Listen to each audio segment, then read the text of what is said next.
Good evening, peeps. Good evening. All right, I haven't done a video in a couple of days, so there should be plenty to talk about. So this might be a long video. So this is probably a good time to grab yourself a cup of coffee or tea or maybe even something stronger. And let's do this. Before we do this, I need everyone to do me a favor, please. I'm trying to get to 3,000 followers on Instagram, just because someone thinks I can't get to 3,000 followers on Instagram. So could you please, all of you that are watching this video, please follow me on Instagram. My Instagram handle is below now, and I would really appreciate it. Also, I just want to say thank you to everyone that jumped on the live stream on Sunday. It was Sunday, wasn't it? Yeah, on Sunday. Thank you for everyone that sent in questions, everyone that obviously done the super chats. Much appreciated. We are going to try and do another live stream this Sunday. I'll let you know by Thursday latest, Friday latest. But yeah, I am looking to do a live stream this Sunday, 8 p.m. But again, check the community tab and I'm sure I'll do a video before then to let you know. All right, let's get this video on the road because again, I do think it's going to be a long one. First story here, Fury Joshua. No surprise, it's going to dominate boxing headlines, I think, for the next few months.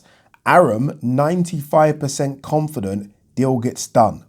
I mean, Eddie said 90. Bob Arum's upped him by 5%, saying he's 95% confident deal gets done, 100% confident Fury wins. Forget that last bit for a second. Bob Arum saying he's 95% confident.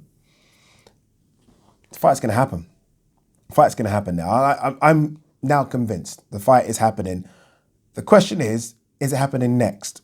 I am convinced the fight happens now, but does it happen next? Does Fury fight Wilder? Does AJ fight Usyk? Bob Arum here saying 90. I know we don't believe Eddie. Do we believe Bob? 95%.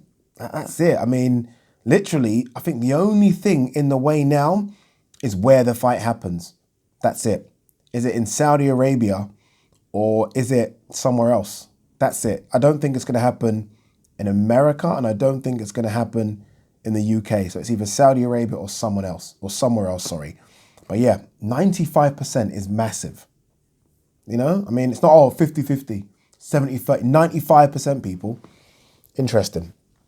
Carl Frampton versus Jamel Herring is done, set for February 27th in London. This fight was supposed to happen in the summer and it was supposed to happen, I think, Windsor Park. It now happens in London. I think behind closed doors. I'll be shocked if there are any fans there. It would be nice for some fans to be there, but I don't think there is going to be. Carl Frampton aiming to become a free-weight world champion. Let's see how he gets on.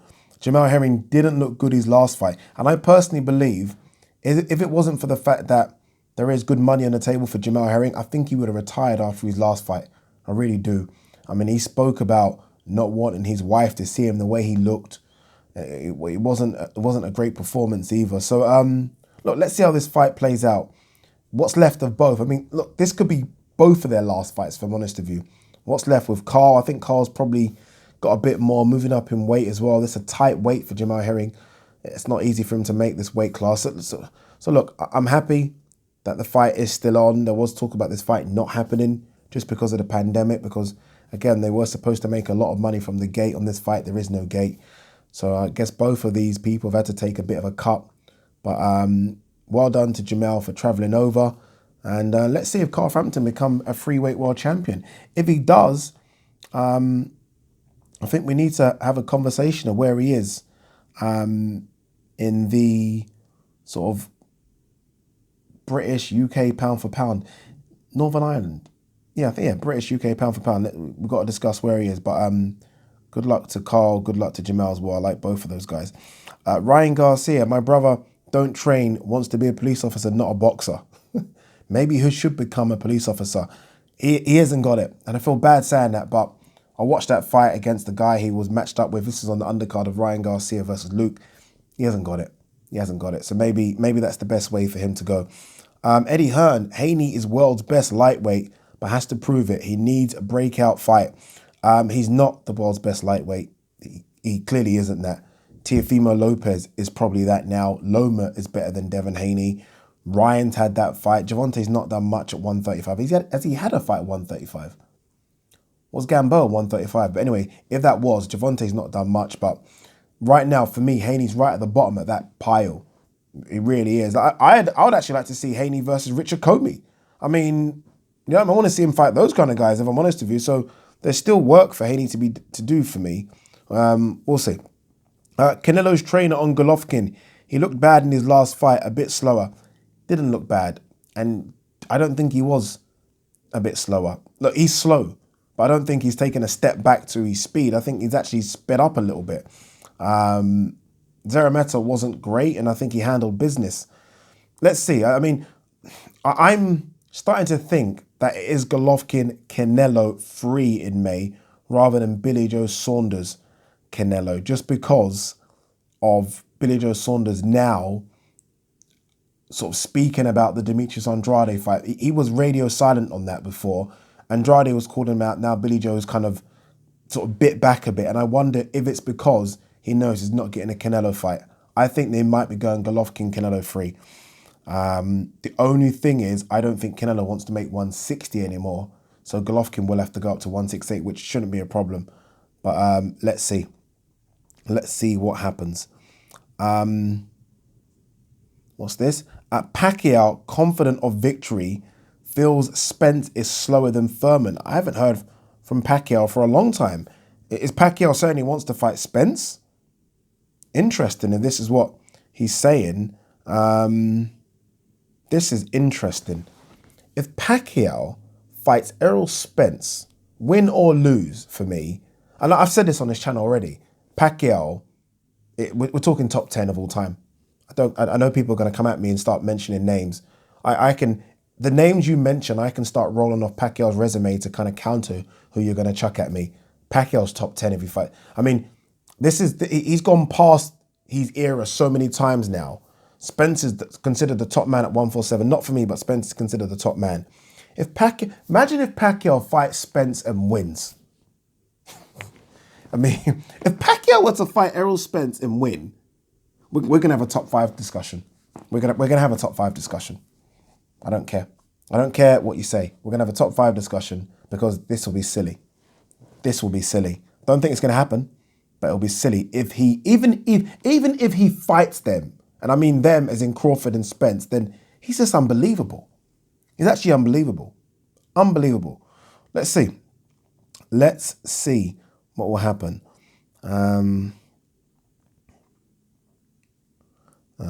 What we got here?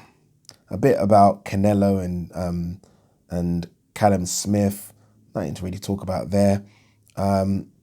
Warrington versus Jucan, Avanesian Kelly to be among Matchroom February fights. Obviously, it's good news yesterday, or the day, well, it won't be yesterday, it'll be Monday now, that British Boxing Board of Control announced that fights will resume in February, which is great for British boxing.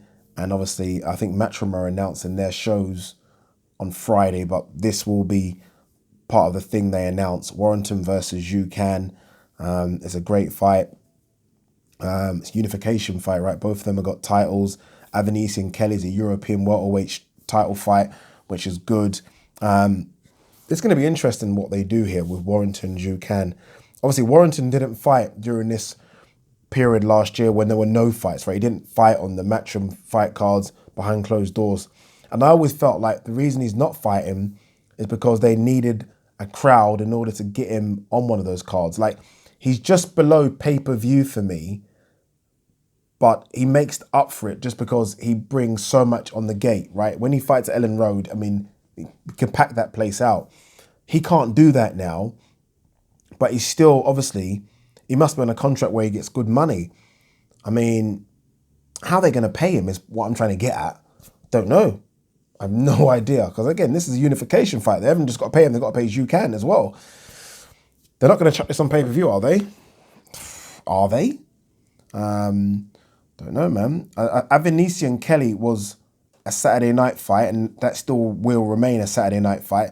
I just wonder if they're going to try and do Warrington Jucan. Not saying I accept this because I don't. I just wonder if they're going to try and do it on a pay-per-view and try and load the card with Avanesian Kelly and a couple more. We shall see, people. We shall see. Usyk here saying that he's not backing away from the WBO shot. has not given consent for Fury Joshua. And obviously 10 minutes ago or 20 minutes ago, I just said, Bob Arum said this fight is 95% done. Eddie Hearn said it's 90% done. Usyk saying, well, it's not. It's not at all. Look, I think it's pretty obvious, and I think Eddie Hearn has mentioned this in the past, that Usyk's probably been a bit greedy in wanting step-aside money. How much step-aside money, we don't know. But if I'm Usyk and his team, they're not silly people. They know exactly how much this fight, Joshua Fury's worth. It's worth hundreds of millions. Hundreds. Hundreds? Yeah, it's definitely worth over 100. And if I'm him, I'm wanting a bit of that pie to step aside, or it doesn't happen until I say so. Or that's what he thinks anyway. So I don't know what is a good step aside amount. Personally, for me, any amount is good. Imagine this, someone's paying you not to fight. So you're getting paid not to fight. And let's be honest, you can put it in the contract that you get the winner of that fight after. So not only do you not get paid to fight, I mean, you're getting paid and you will still fight the winner. So it's win-win. So if I'm Usyk and it's $1 million, I'll take the $1 million. Take that. I mean, I'm guessing he wants a bit more, but it might get to the stage, and Eddie spoke about this before, where they just dump the belt. I mean, and then what? I mean, Usyk versus Joe Joyce isn't a big financial fight. It's a big fight for us fight fans. It ain't a big financial fight. So if I'm Usyk, I take the step-aside money being offered, and I make sure that I fight the winner. Forget this, they're having a 2-fight contract deal. I said, no. I fight the winner. The WBO might get involved in this as well, just because they're going to want their belt to be part of what's going to go down in history as one of the biggest fights in heavyweight history. So the WBO don't want to be on the outside looking in for that. They want to be a part of it, especially because every other belt will be there. So this one's going to be interesting to see how it plays out. Personally, I can see Usyk versus Joe Joyce, just no belt, just them two fighting, and Joshua Fury getting it on, and Usyk fighting the winner if he beats Joe Joyce. That's not guaranteed, by the way. I think he will beat him, but that's not guaranteed. So we will see. Reynoso here saying multi-weight titles ensure Canelo will go down as greatest Mexican fighter ever. Interesting. That accolade and that crown is with Julio Cesar Chavez. And I guess you ask Mexicans in Mexico in particular, maybe even Mexicans in America, that crown isn't getting lifted anytime soon. Although I think Canelo's doing enough to make an argument. I mean, I guess some Mexicans might even say, you know, Morales and Marquez and Barrera, they really love those guys. I don't know why. I'm not quite sure why that is. But I know why they love them. I don't know why they love them more than Canelo, is what I'm saying. But look, what Canelo's doing right now is legit, right? We're talking about a 4-weight world champion. You know, we're not talking about the smaller weights, where I think it's easy to kind of go through the weights. 154 to 175. I mean, that's no joke. That's nearly 30 pounds.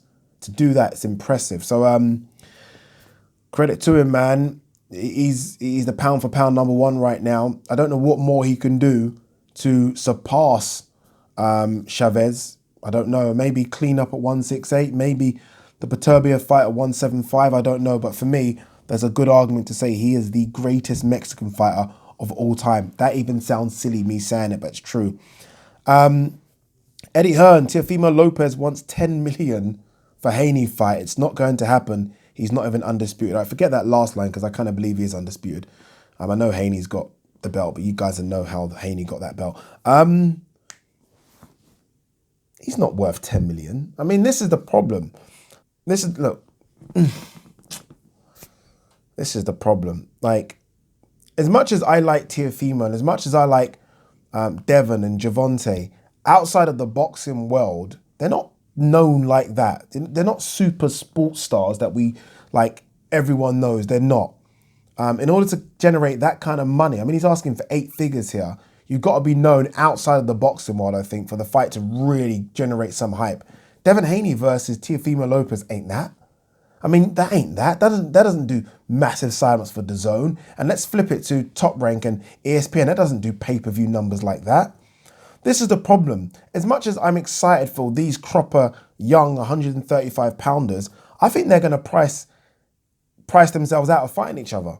I remember when Devin Haney had his fight, and I think it must have been against Gamboa, and he went onto an Instagram live and Gervonta Davis jumped on. And these guys were going back and forth about who made the most money in their last fight. And I'm thinking, these guys, honestly, these guys are going to ask for so much to fight each other. These fights might not happen. You got Teofimo now asking for $10 million to fight Devin Haney. Okay.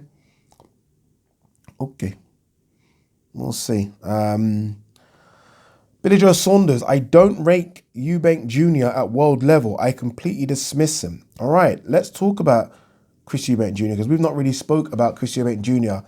and him joining the Sauerlands. I touched on it on the live stream, but I haven't really spoken about it in more detail. I find Chris Eubank Jr.'s last 3 years quite strange. I say quite strange because you look at who he's fought in those last 3 years, it's actually decent names. I mean, for Avni Yildirim, who's going to fight Canelo, it looks like. He fought George Groves in the World Boxing Super Series semi-final. It wasn't the worst performance. George Groves won, but that was a very, very good George Groves, by the way. He's fought James DeGale. He's fought Arthur Abraham. And he fought Korobov, although that went, 2 rounds. That's not bad in the last 3 years. Problem is, there's a lot of inactivity in there as well. He's gone from promoter to broadcaster to broadcaster. And I feel like he just needs to find a home. He needs to find a home. And maybe the Sauerlands is that place. I was quite negative about the move, just because I was like, well, right now, all the top 160 and 168 guys are either with DAZN / Matchroom or PBC. So why go to a promoter that doesn't have them? But why it kind of might make sense is that we've seen Sauerland fighters on different broadcasters, different networks, different platforms. And so maybe this is a good thing. Maybe you go to a place that isn't affiliated to one network and maybe you are able to jump in bed with different networks. So it might work out. It really might. He has released, I think, a little statement calling out all the usual names. Oh, I want this guy, I want that guy. You literally could copy and paste it from a couple of years ago. It's exactly the same statement. So he needs to make a move. He really needs to make a move. The last sort of year and a bit, I mean, the last 2 years, he's fought that Korobov fight. I mean, he fought James DeGale in February 2019, I believe. Let's have a look. Might be 18. I think it's 19. Yeah, it was February 2019. I mean, then obviously he'd fight Korobov the end of that year, and that was 2 rounds. So he's literally fought, in 2 years, he's fought 2 rounds of boxing. He can do all the work he wants with Roy Jones Jr. If you're not fighting, then it means nothing. With regards to Saunders saying he doesn't rate him at world level, he is world level. There's levels within world level. I said this, there's elite world level, right? Where you got the pound for pounders, right? Then you've even got some world champions that are not elite, but they're world level. Then you've got guys that are fringe world level. Eubank Jr. is world level, but I think he's fringe. That's where he is. I don't think Billy Joe Saunders is elite. Billy Joe Saunders is world level. So he's not that far in front. You like my little arm thing there. He's not that far in front of Eubank Jr. He's in front of him. But if I'm Billy Joe Saunders, I just and get to work as well. But he's definitely world level. I mean, look at the names I said he's fought recently. I say recently, the last 3 years. Those are all kind of world-ish level guys. Arthur Abraham was world-ish level at the time. James DeGale, fringe, was falling off, obviously, because of those fights he had with Caleb Truax, George Groves was. So he's world level. He just needs to get a move on. Can he beat any of the top guys at 160 or 168? I have absolutely no idea. Right now, I'd have to say no. But let's see what he's been working on with Roy Jones Jr. Let's see. Not quite sure. Yeah, not quite sure. I mean, when you think of the fights that are there for him, again, I think I said something about someone in the heavyweight division, like this is the best time to be a heavyweight. This is the best time to be middle or super middle because there are so many good fights and fights that can make some money. So many good names. So many. Like you could reel off the names at 160. Do you know what I mean? In terms of good fights and fights that make sense, and at 168. So we'll see. All right, last couple of bits, people, before we pack up and go to sleep. Okay, this kind of goes on what I was talking about. Eddie Hurton here saying that Joshua won't be held for ransom by Usyk. We could vacate all belts. I was saying this, wasn't I? Usyk is trying to ask for a bit of money. That must be what it is. And he's asking for a lot more than maybe he should. Vacate the fucking belt. Means nothing. I don't care about the belt for this fight. Really don't. The WBC will make something special anyway. They'll make some sort of special trinket. So vacate the WBO. Who cares about it? Holyfield said negotiations are ongoing for Mike Tyson trilogy fight. I don't know, man. That ship sailed, didn't it? Are we still interested in seeing Mike fight? Not quite sure. To be fair, look, Evander Holyfield looks in great shape. I said there might be that Roy Jones might have been the start of like an old person's league. Although I do believe that fight was a bit fixed, put it that way. I think Roy was told not to hit Mike. I honestly believe that, if I'm honest with you. Yeah, people might say, Roy looked tired when he was in the corner. I think Roy was faking it, personally. So I don't know. We'll see. Anything else? I think that is it, peeps. Let's have a quick look if I've missed anything. Just checking Monday, see if there's any news from Monday. All right, let's quick Sunday. Anything for Sunday? There's a couple of bits, but it's old news now, innit? Old news now. What's this? Lucas Brown reacts to Fabio Wardley. That ship has sailed. I've moved on. What do you mean that ship has sailed? Lucas Brown saying a ship has sailed. The ship must have sunk. There's absolutely no reason why Fabio Wardley should be fighting Lucas Brown. Lucas Brown offers him nothing. There was a time when Lucas Brown was somewhat of a name, but we've seen him over here now. And every time we've seen him over here recently, he's been out of shape and he's looked shit and he's been hurt and stopped. Dillian White nearly killed him. Dave Allen hit him with a body shot which nearly broke him in half. I think Fabio Wardley gets nothing from fighting him. If I'm Fabio Wardley handlers, what I do is I kind of do what they done with Daniel Dubois. This year, you just kind of, you kind of pack and stack his resume. So you give him 5 fights, getting better each fight, but you give him 5 fights against guys he can beat and knock out. That's kind of what they did with Daniel Dubois, and we saw how that hype kind of went. And at the end of the 5 fights, you see who's the British champion, and you match him up with the British champion. That could be a Nathan Gorman. That's what you do with Fabio Wardley. Again, no, not 5 bums. So you go out into the market and you look who's around, and each time it's getting harder. I think what they did with Daniel Dubois was kind of weird. It's almost like they started hard with Gorman and Latte, then it started to get worse towards the end with Tete. I think that was the order of Tete and Fujimoto. Wrong way round. You do it the opposite way round. So that's what they should do with Fabio Wardley. He doesn't need Lucas Brown whatsoever. Peace. Don't forget to follow me on Instagram, please, people.